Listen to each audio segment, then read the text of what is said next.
everybody. This is the second episode of Superhumans of ECE.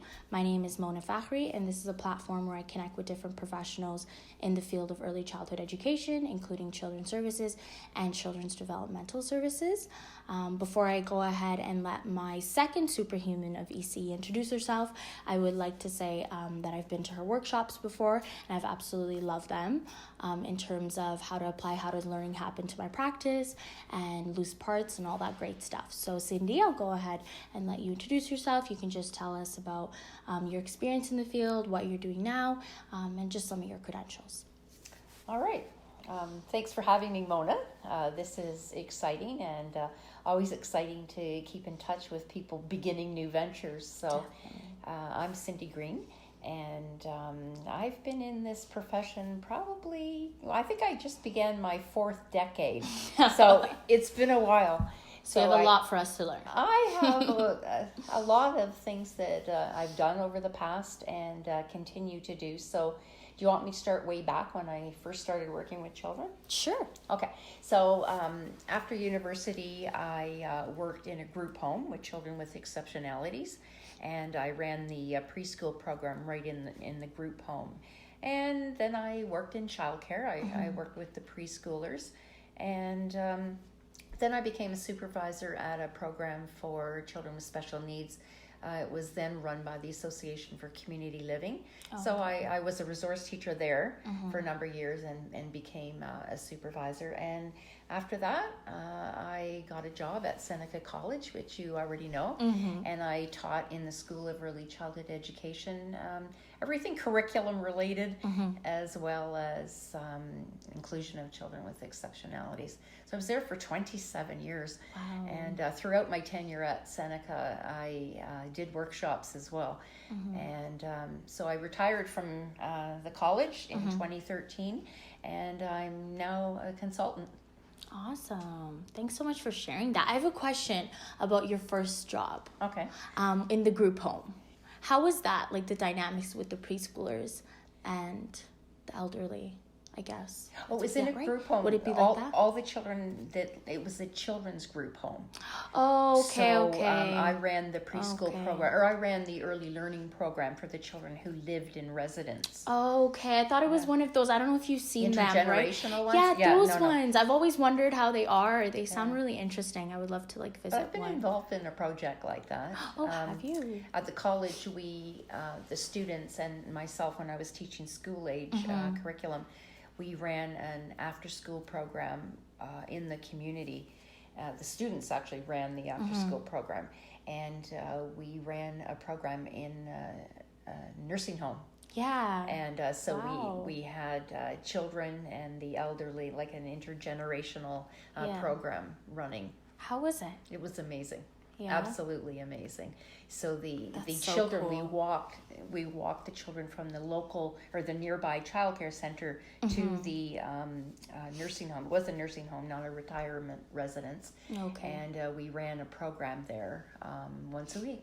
That's so cool. I've always been really interested in it. Yeah. So the residents at the home were reading with the children, and we do music, and we did that's lovely. Art experiences and baking experiences. That's awesome. I feel like therapeutic for both of them, right? Absolutely. That's amazing. Absolutely. And that the generational relationships and the traditions that were shared, it was really fun. Oh, that's awesome. That sounds great. Thanks for sharing that. Okay, so my other question is, what tools or strategies do you feel like you value most in your work? Tools or strategies that I value? I'm not really sure what you mean by I don't really understand what you mean by the question. Can you? So, for example, for me, something that I feel like I value the most is connection and collaborating. For me, and I feel like that's because of the shared ideas, and you get to not only listen, but you get to express those So what are ideas my too. values in terms of working in this profession? Yes.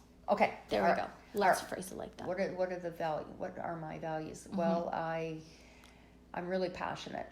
Yes. And I'm really passionate about how learning happens and how educators, children, and families are co-constructors and co-learners. And I really value giving everybody a voice. Children, families, teachers, and working collaboratively. I also value commitment and respecting one another in terms of having different perspectives, and I value what other people have to say, which is all part of co-learning. Yeah.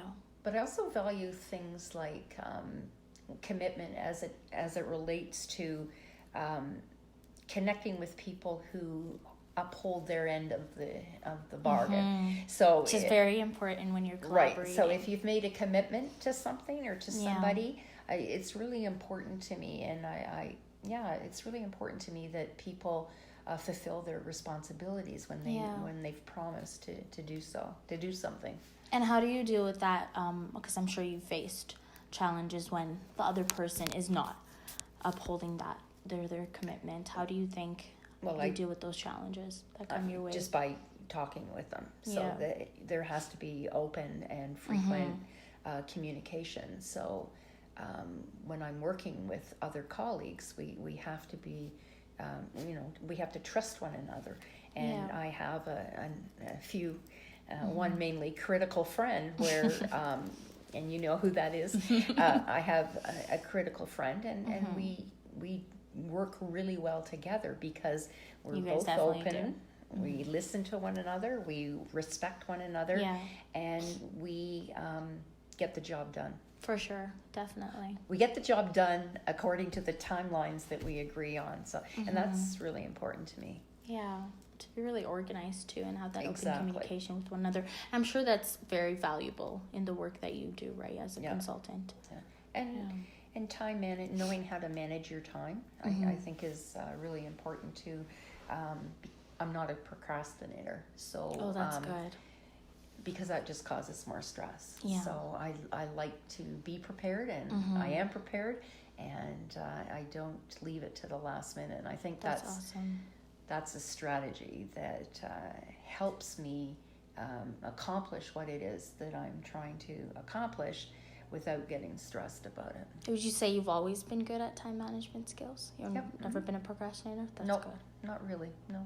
That's awesome. I have a hard time. I feel like sometimes I am with certain things, but even if I'm really passionate about it. With my work, I don't procrastinate. But doing something like the laundry, it could go another day, or like. Okay, I'm not saying that I never procrastinate, or.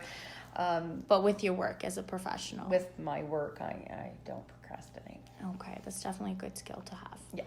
Okay, so the next question is, what self-care methods do you do to keep yourself driven and passionate in this field? I research. I read. I keep up to date with what's going on in our profession. Yeah. And I find that fun. So that's like a wellness strategy for me, is to this ongoing learning. So I find it fun, and therefore I do it. I'm always seeking out new information or other ways of doing things. So that to me is calming and it's fun, and because it's so interesting. But in terms of other wellness things, I love being outdoors, and connecting with nature is important. And so walking, I used to run. I used to do a lot of things. I used to play squash. I used to run. I used to swim. But now I'm pretty well walk. Just being outdoors is really calming. And I eat well. That's awesome. At home, I buy organic products. I eat organic food. I use organic cleaning products in my home. Like I can't deal with the toxicity of chemicals in my environment, so I'm really sensitive to that. So I pay attention to that. I get enough rest. I sleep well, and I don't pull all-nighters, certainly not at my age. And wellness, so food, exercise, sleep. It's a whole holistic approach. Yep. Yeah, that's awesome. Lots of things we can add to a toolkit. I took a course on holistic nutrition, and it did changed my you? life, actually. Wow, where did you take it? At Seneca. Oh, yeah? It was a holistic health practitioner program. Maybe I'll look into that. I feel like for me, I don't look at it from the grand scheme of things. Like, for example, the cleaning product stuff, like, that's so important, right? Especially for thinking about how it ties into our work when we're talking about the environment, it being so important, Absolutely. right? For how we set it in classrooms, or how we talk to educators about setting it in classrooms. Absolutely. And it's important we're in that space too. And one year I connected with public health because I was really concerned about the spray they were using in childcare on the children's tables. Yeah. So some of it's very toxic. So some of the policies have changed Yeah.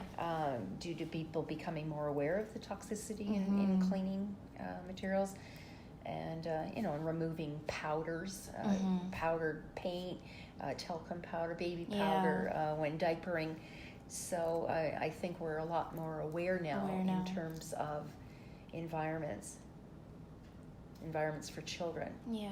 Even things like those diffusers with essential oils. Well, it has to be natural essential oils. Yeah, and there's a lot that aren't. There's a lot that right? aren't. Yeah. So in some childcare programs that I've visited, they're running those diffusers, and just because an essential oil is pleasing to one person, doesn't mean it's pleasing to every single child and teacher in that program.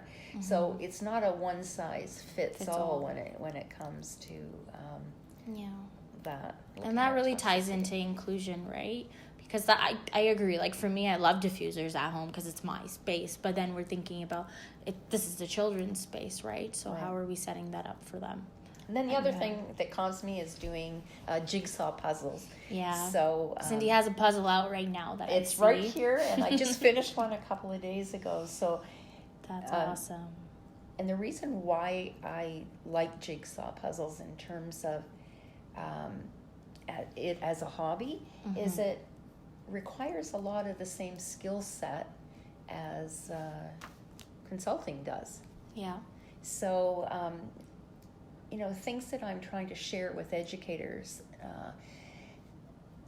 something about time, where it's really important that educators just slow down.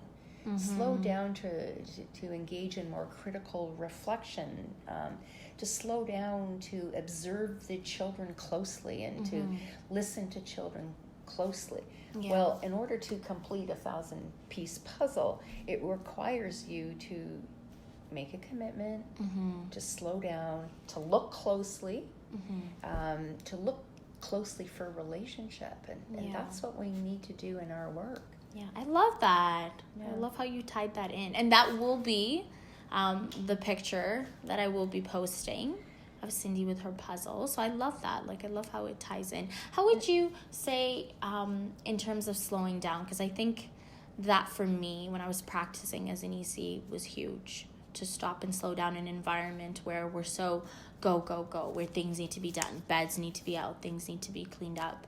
And I think as a resource consulting, when I got into that position, that's where I would really step back because I was more of an observer than being hands-on in there. And I was able to see, wow, we're really just going without thinking half of the time, right? And we're not stopping and reflecting what's going on with the children, what's happening. So how would you, what are some ways that you think I think that being educators aware of it, Dr. Jean Clinton wrote an article on connecting and correcting. I forget exactly what she talked about it, but it's, are we policing children or are we slowing down to really observe, listen, to interpret, what might we say right now? Yeah. If anything at all, might we engage in this play episode? That it takes time just to step back and observe closely. Once when I was observing a classroom, what I did actually was I did a mapping of the teacher's movement in the room over a 10-minute period. So I drew out a sketch of the room. And what a visual! At 10 o'clock or whatever time it was, I put the pen down at where I started tracking, and then I'd stop and then put the time in of where I was. So after the 10 minutes, the tracking of the busyness. Wow, I can only of imagine. the teacher. Yeah. It was very chaotic. So it was a real visual measurement Mm-hmm. of how that teacher was having difficulty with slowing down and Yeah. observing and engaging in the play, Mm-hmm. or determining when to engage in the play. Wow, I love that. Like that Yeah. visual representation. I think I'm going to take that one from you. Yeah. Because like that's like a conversation that I've struggled with, Yeah. being in the classrooms, right? To let's just slow down. But what was her reaction when she saw that? If Well, you don't mind me asking. mind-boggling. I know. I'd be like, whoa, I moved this Really? much in that, right? Yeah. Wow. Yeah, and I've also done that in terms of observing children. So Mm-hmm. observing children where they are in the room at any given time, or outdoors in the playground. So looking at, what areas of the room are most utilized. Yeah. So, it's not just tracking one person. It's just putting dots in the room and then timing it. So where are the children playing? How is the space being utilized throughout whatever time period that you have? Yeah. So then you have a map of the room with all these dots on it, and you can see where the children Yeah. are playing. And if there's a large space for let's say the block center, for example, and there's nobody been in it this morning, then we need to think about why. Why? Yeah. What's And going on there? What's going Yeah. on in that area of the environment. I think that's great for visual learners, right? Because it's one thing to say, okay, let's think back of how they're using that area, but to see it on paper is a whole different thing. Yeah. I love that. That's really awesome. It was powerful. That is powerful, and to see that. So I know you had a few more things to share about your puzzle. So we'll come back to that. Okay. If you don't mind, we'll Yeah. end off with that. So we already did the self-care. So the second last question is, what is one way or a few ways that you think that the field as a whole can improve? It's a pretty loaded question. I know. It's hard. You can target certain areas if you'd like to. In terms of how our profession can continue to move forward, I think it's really important that educators engage in more professional learning, in ongoing professional learning. And it's not just about attending professional learning. It's what are you taking back to practice? Exactly, yeah. Not everybody, but most educators are very excited and gung-ho and leave with some takeaways to try them out.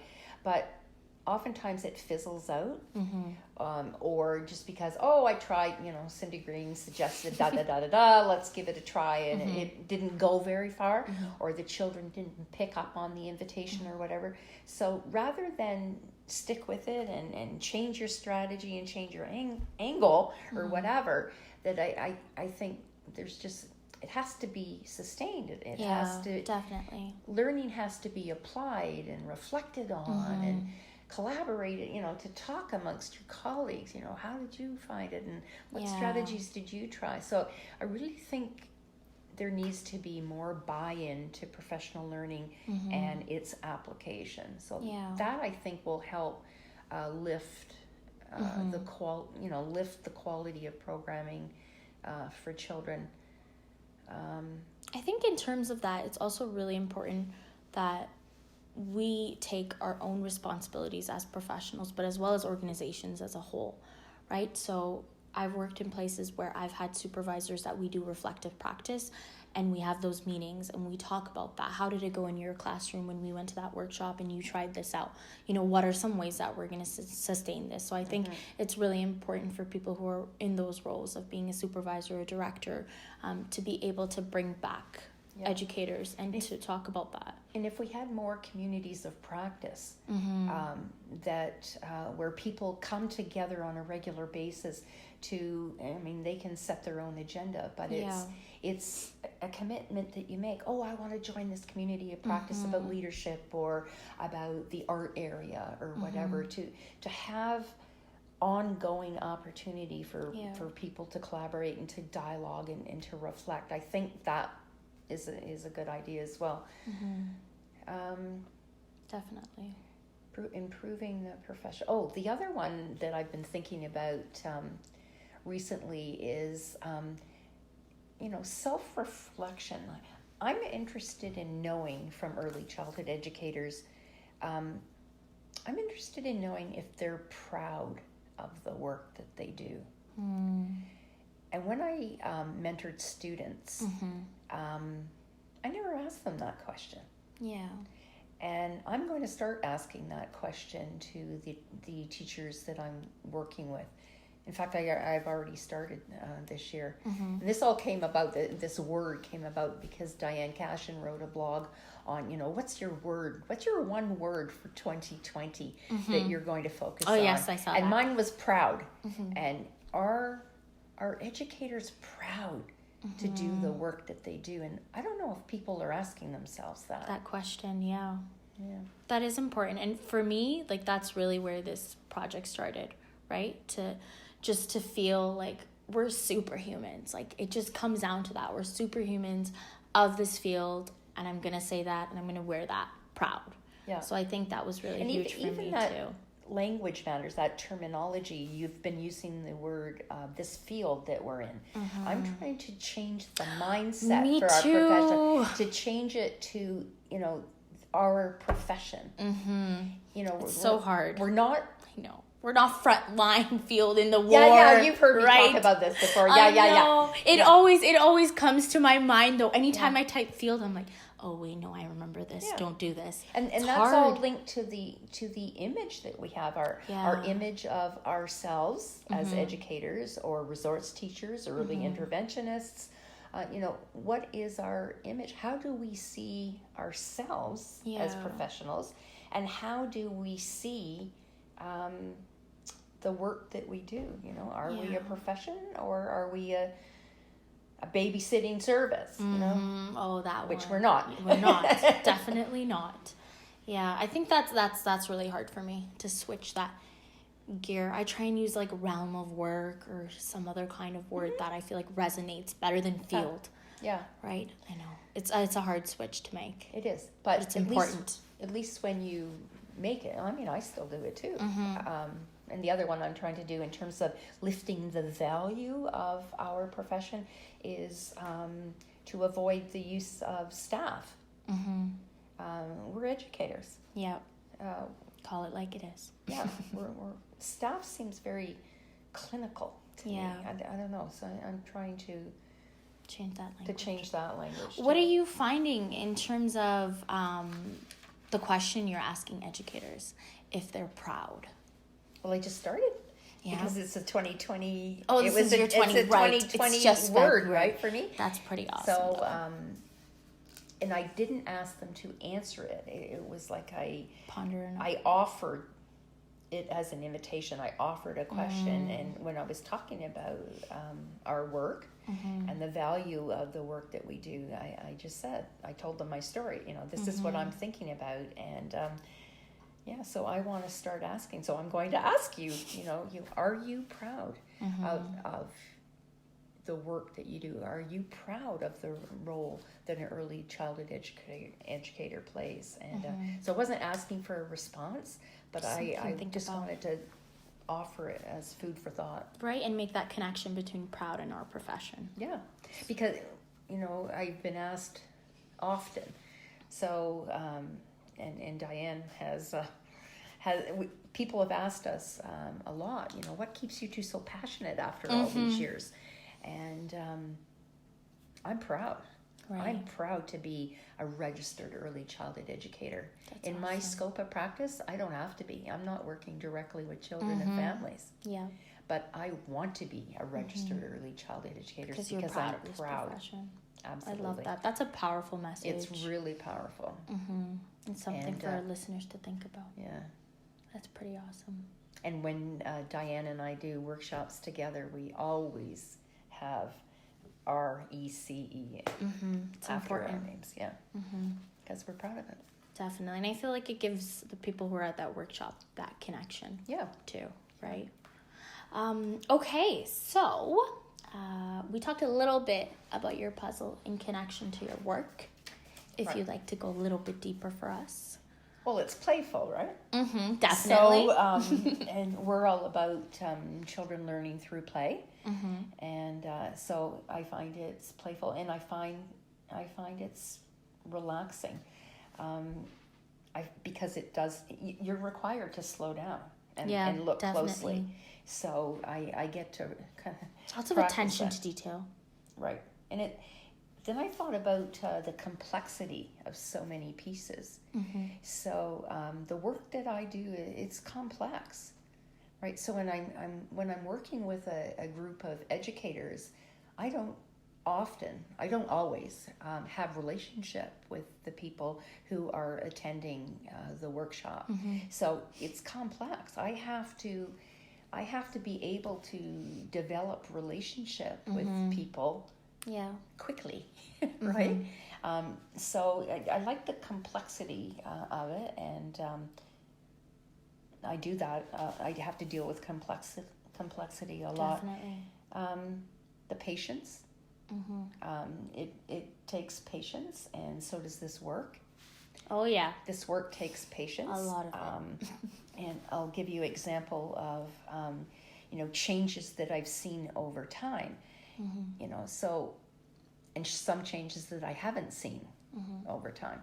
So, the whole difficulty of educators getting past worksheets and cut out crafts for children. Mona, I have been talking about this for 30 some odd years, right? Goodness. Since I began in adult education. So Like 6 years is a long time for me. I don't know. why am I still talking about worksheets and close-ended experiences for children? Like, it requires patience. Like, sometimes I get frustrated with it. Sometimes I get frustrated with the puzzle. Whatever. Take a break. Come back to it. Come back to it. Think from that perspective. Yeah. Yeah. It's hard. Those worksheets. But the whole thing with connections and relationships, like puzzle pieces connect. Yeah. And I've used that metaphor in workshops before about Yes, you have. I've heard it. You remember that? I remember. Making connections and having a kind of puzzle piece in the background, and the importance of connections and relationships, because really that's where it all begins. Yes, definitely. Yeah. I love that. So this is the picture that I'll be posting in case you guys are wondering, because I don't know if I mentioned that of why we're talking about this, because this is the item that Cindy's going to share with us in terms of her work and what it represents. So do you have anything else that you'd like to add? Talked about quite a bit, huh? I don't think so. Yeah, so it was fun. It was really fun. I want to say thank you, and thank you for having me in your lovely home too. You're I welcome. really appreciate the time that you've given for this. So the audio version of this will be up on my YouTube page, which is Superhumans of ECE, the same thing as Instagram and Facebook. And yeah, thanks again, Cindy. All right. Thanks, Mona.